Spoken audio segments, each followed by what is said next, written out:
kita pengen tadabbur ayat supaya bisa healing perasaan kita yang sedang terluka, healing tentang beban kita.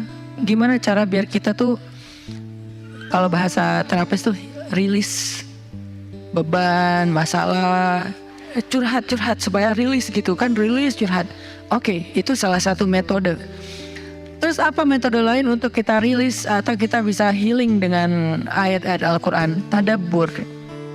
Jadi ada tafakkur, ada tadabbur, ada terapi. Islam tuh banyak banget hal-hal yang bagus, tapi tidak ada yang lebih indah dan lebih tepat dan lebih efektif daripada terapi dengan tadabbur Al-Quran. Bukan hanya baca, tapi tadabbur Al-Quran. Menghayati, memahami pesan-pesan Allah di dalam Al-Quran. Makanya ketika Nabi punya masalah, obatnya Al-Quran. Itulah kenapa di dalam Al-Quran Allah menyebutnya wasyifa'un lima fis sudur. Dia itu obat, penyembuh, bahkan bukan obat. Kalau obat itu dawa, kalau syifa penyembuh. Dawa belum tentu sembuh, bisa sembuh bisa enggak. Tapi kalau syifa ya udah pasti sembuh. Maka Allah menyebutkan Al-Quran itu sebagai bukan dawa, tapi disebutkan sebagai syifa'un lima fis sudur, obat hati, obat jiwa, obat mental. Walaupun banyak ulama menganggap bahwa dia juga bisa menjadi obat fisik, dan saya percaya itu. Tetapi yang lebih dahsyat lagi adalah dia memang obat mental. Pertanyaannya, bagaimana menjadikan Al-Quran sebagai syifa, healing? Ayat-ayatnya gimana cara kita mentadabburinya? Semua ayat sama, cuman yang membedakan satu dengan yang lain fadilahnya. Tapi semua sama-sama istimewa. Jadi nggak boleh ada satupun ayat yang kita anggap nggak penting. Alif Lam Mim, apa pentingnya ya? Nun, Qaf, Shad, satu huruf doang. Enggak, biasa aja. Sehingga kita ngerasa membaca ayat itu nggak terlalu istimewa. Sama, satu huruf pun itu istimewa di Al-Quran. Kan kata Nabi satu huruf seperti 10 kebaikan. Jadi kalau kita baca Nun, udah aja, alhamdulillah udah ngaji. 10 kebaikan loh itu. Tapi kalau udah tahu 10 kebaikan, ngapain satu huruf? Udah aja wal qalami wa ma yasturun, lanjut dong. Udah tahu tuh 10 kebaikan cuma satu huruf, sayang banget ya, karena ada waktu. Dan ketika membacanya, jangan target saya harus cari waktu yang tepat nih buat baca Quran biar khatam 1 juz. Jangan cari waktu yang tepat, susah. Lama-lama sampai malam akhirnya nggak kebaca. Asal ada waktu baca aja dulu, dapat setengah halaman, dapat 2 baris, dapat 1 baris, pokoknya baca aja dulu.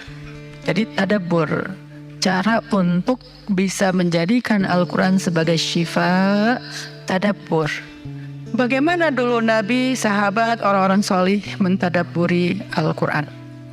Yang pertama adalah mereka membaca Al-Quran secara tematik, supaya kita dapat sesuai dengan problem kita, masalah kita, hajat kita. Tematik. Lagi ada masalah apa kita? Karena ayat Al-Quran turun kepada Nabi pun secara tematik, secara kontekstual. Apa yang dialami Nabi, itulah ayatnya. Al-Quran tidak turun sekaligus kepada Nabi, turun sekaligusnya itu di Lauhul Mahfuz. Lalu sampai kepada Nabi berangsur-angsur selama 23 tahun. Kenapa berangsur-angsur Ustaz? Dan kenapa nggak urut? Turunnya yang pertama adalah Al-Fatihah dan Al-Alaq. Kenapa sekarang Al-Fatihah lalu Al-Baqarah? Kenapa enggak Al-Fatihah, Al-Alaq, kemudian surat apa lagi yang berurutan sesuai dengan urutan turun? Kenapa kok dibalik-balik, kok diacak-acak? Karena Al-Quran turun itu secara tematik, teman-teman. Hikmahnya apa? Hikmahnya karena dia tidak turun untuk sekedar dibaca. Dia turun untuk ditadaburi supaya jadi solusi, petunjuk dalam hidup. Petunjuk apa? Petunjuk terhadap masalah yang lagi dihadapin. Dan kita nggak akan dapat petunjuk kalau nggak ngerti kan? Coba baca petunjuk penggunaan obat. Bahasanya bahasa bahasa Thailand misalnya. Banyak kap-kapnya. Susah kan kita? Gimana berapa hari sekali? Kayaknya 5 kali sehari deh. Padahal cuma 2 kali sehari. Nggak bisa dapat petunjuk karena nggak ngerti. Maka supaya kita bisa tadabbur, kita pahami. Nah, memahaminya apa? Sesuai dengan tema. Kita boleh aja bagus banget malah baca Al-Quran secara berurutan, tapi itu target baca ya, target tilawah, bukan target tadabbur. Tadabbur beda sama tilawah. Tilawah tetap dia nggak usah diganggu gugat, udah segitu aja. 1 hari 1 juz, setengah juz, 2 bulan sekali khatam, sebulan sekali khatam, itu lanjut aja udah. Karena itu memang target membaca. Tapi target tadabbur beda sama target membaca. Bikin 2 target. Kalau tadabbur memang gak panjang-panjang dan gak berurutan, tematik. Kita mau lagi masalah apa sih? Gimana kita cari temanya Ustadz?